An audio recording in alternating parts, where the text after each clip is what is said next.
Et là, c'est quelque chose de physique, de palpable, mais c'est vrai aussi sur le plan sentimental. Celui qui aime une femme pour un autre que Allah, eh bien, elle sera source d'angoisse et de tourment pour lui. وكما قال سبحانه يا أيها الذين آمنوا إن من أزواجكم وأولادكم عدوا لكم فاحذروهم وإن تعفوا وتصفحوا وتغفروا فإن الله غفور رحيم وقال بعد ذلك أيضا إنما أموالكم وأولادكم فتنة والله عنده أجر عظيم إذن كل نعمة تؤدي إلى البعد عن الله فهي فتنة ونقمة ولا يفرح الإنسان بالنعمة لأنه إن لم يشكر الله عليها وإن لم تقربه من الله تكون عليه وبالا وجحيما. Et comme le dit le Très-Haut Tabaraka wa Ta'ala, ô vous qui avez cru, vous avez de vos épouses et de vos enfants un ennemi, prenez-y garde donc.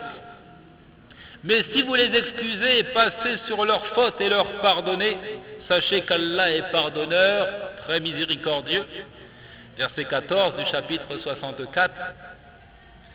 Et tout de suite après il dit, verset 15 donc, du chapitre 64, vos biens et vos enfants ne sont qu'une tentation, alors qu'auprès d'Allah est une énorme récompense. Donc toute grâce qui éloigne d'Allah constitue, n'est-ce pas, une tentation et une calamité. L'homme n'a pas à se réjouir des dons mondains, parce que s'il ne fait pas action de grâce, s'il ne remercie pas Allah pour cette attribution, de sorte qu'elle lui permette un rapprochement d'Allah, alors cette grâce devient un vrai problème, devient une source de souffrance et d'angoisse. La règle est en réalité très claire et très simple. Celui qui aime une chose pour un autre que Allah sera châtié par l'objet de son amour. Dernière règle, il dit Hubbullahi wa hubbud dunya biddani la yajtami'an. L'amour d'Allah et l'amour du bas monde sont deux contraires qui ne peuvent s'assembler. Hubbullahi wa hubbud dunya biddani la yajtami'an. L'amour d'Allah et l'amour du bas monde sont deux contraires, deux opposés qui ne peuvent s'assembler. يعلم أن الذم الوارد في الكتاب والسنة راجع إلى زمانها. J'en profite pour corriger. يقول يعلم أن الذم يعني ذم الدنيا الوارد في الكتاب والسنة ليس راجعا إلى زمانها الذي هو الليل والنهار المتعاقبان إلى يوم القيامة فإن الله سبحانه وتعالى جعلهما خلفة لمن أراد أن يذكر أو أراد شكورا وورد في الآثار أن هذا الليل والنهار خزانتان فانظروا ما تصنعون فيهما. Sachez donc que le blâme du bas monde cité dans le livre et la tradition n'est pas en rapport avec le temps qui n'est autre que la succession des jours et des nuits jusqu'au jour de la résurrection.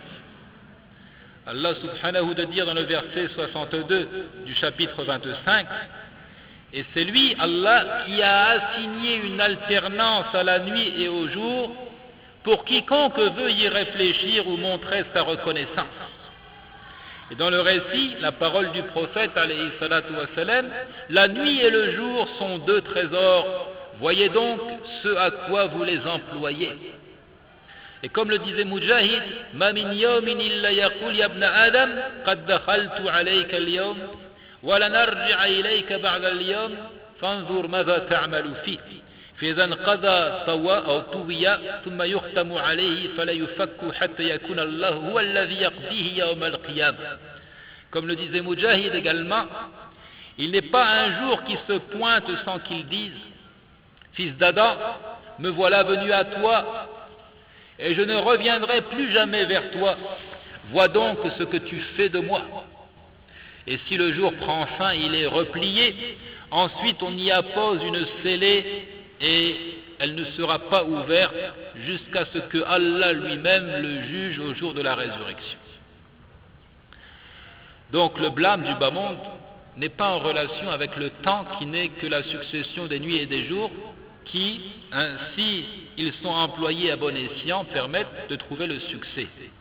وكذلك ليس ذم الدنيا راجعا إلى مكان الدنيا وهو الأرض وما أودع فيها سبحانه من جبال وبحار وأنهار ومعادن فإن ذلك كله من نعم الله تعالى على عباده لما لهم فيها من المنافع والاعتبار والاستدلال على وحدانية الصانع سبحانه وتعالى وقدرته وعظمته وعلمه وإنما الذم راجع إلى أفعال بني آدم الواقعة في الدنيا لأن غالبها واقع على غير الوجه الذي تحمد عاقبته. De même, dit-il, le blâme du bas monde ne renvoie pas à la terre et à ce qui y fut placé de montagnes, de mers, de fleuves, de métaux, de bestiaux et j'en passe. Tout cela relève en réalité des grâces d'Allah accordées à ses serviteurs, grâces au travers desquelles ils trouvent maintes profits, au travers desquels ils trouvent matière à réflexion, au travers desquels ils trouvent l'argument de l'unicité du Créateur, ainsi que la manifestation de son omnipotence, de son omniscience et d'autres sens encore de la Seigneurie. Le blâme ne renvoie donc pas à la terre. Le blâme renvoie donc plutôt aux agissements des fils d'Adam. Le blâme renvoie aux agissements des fils d'Adam, puisque la plupart de leurs gestes sont déplacés et n'ont pas de conséquences louables. Comme le dit le Très-Haut, tabaraka wa ta'ala, اعلموا أنما الحياة الدنيا لعب ولهو وزينة وتفاخر بينكم وتكاثر في الأموال والأولاد. Il dit Subhana dans le verset 20-21 du chapitre 57, sachez que la vie présente n'est que jeu, amusement, vaine parure, une course à l'orgueil entre vous, une rivalité dans l'acquisition des richesses et des enfants. Nous avons compris donc que le blâme du bas monde renvoie aux agissements des fils d'Adam parce que pour la plupart ils sont déplacés et ils sont des gestes pervers. وانقسم بنو آدم في الدنيا إلى قسمين. Les descendants d'Adam sont de deux catégories dans ce monde, deux groupes. أحدهما من أنكر أن للعباد دارا بعد الدنيا للثواب والعقاب. هؤلاء هم الذين قال الله فيهم إن الذين لا يرجون لقاءنا ورضوا بالحياة الدنيا واطمأنوا بها والذين هم عن آياتنا غافلون أولئك مأواهم النار بما كانوا يكسبون. Premièrement, dit-il, il y a ceux qui renient l'idée d'une vie future, l'idée d'une résurrection et d'une demeure dans laquelle on est récompensé ou au contraire châtié.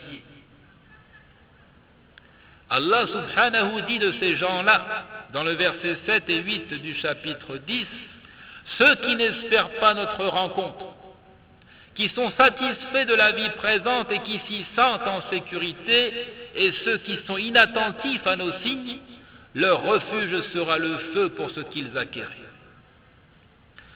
Ceux-là, qui n'ont qu'une ambition, c'est de jouir des biens de ce monde, auront le feu pour refuge. Allah les a encore décrits comme suit dans le verset 12 du chapitre 47. وَالَّذِينَ كَفَرُوا يَتَمَتَّعُونَ وَيَأْكُلُونَ كَمَا تَأْكُلُ الْأَنْعَامُ وَالنَّارُ مَثْوًى لَهُمْ. Il dit subhana, et ceux qui mécroient jouissent et mangent comme mangent les bestiaux, et le feu sera leur lieu de séjour. Ça c'est la première catégorie d'individus qui renient la vie future. والقسم الثاني من يقر بدار بعد الموت للثواب والعقاب وهم المنتسبون إلى المرسلين وهم منقسمون أيضا إلى ثلاثة أقسام ظالم لنفسه ومقتصد وسابق بالخيرات بإذن الله.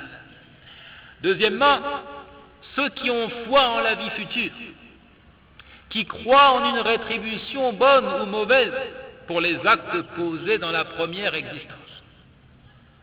Ceux-là se réclament des prophètes, ceux-là se réclament des messagers d'Allah, et ils sont eux-mêmes de trois catégories, celui qui se fait injustice, le modéré et celui qui devance les autres par ses bonnes actions.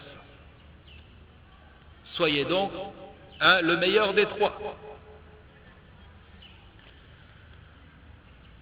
Ceux qui devancent les autres par leurs bonnes œuvres n'ont saisi de ce bas monde que le strict nécessaire, à la manière dont se comporte le voyageur, qui ne transporte que de quoi reprendre ses forces et poursuivre sa route, comme le disait le prophète, alayhi salatu wa salam, Mali walid dunya, ma ana fi dunya illa karakibin istazalla tahta shajaratin thumma raha wa tarakaha. وكما وصى به ابن عمر رضي الله عنهما كن في الدنيا كأنك غريب أو عابر السبيل.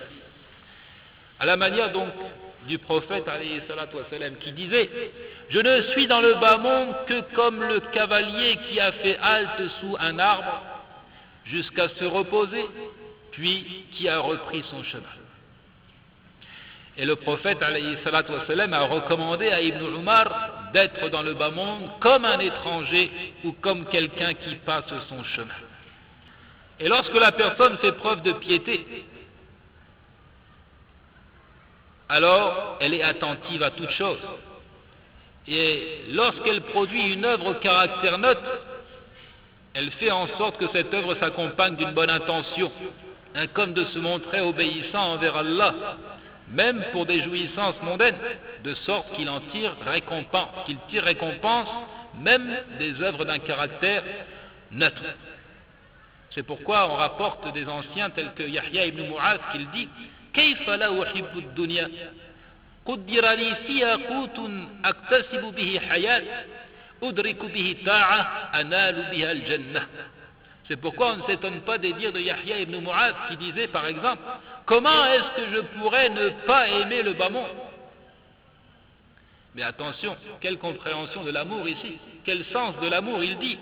Comment est-ce que je pourrais ne pas aimer le bas monde alors qu'on m'y a prescrit une part de provision par laquelle je gagne la vie, au travers de laquelle je me montre obéissant, par laquelle j'obtiens le paradis?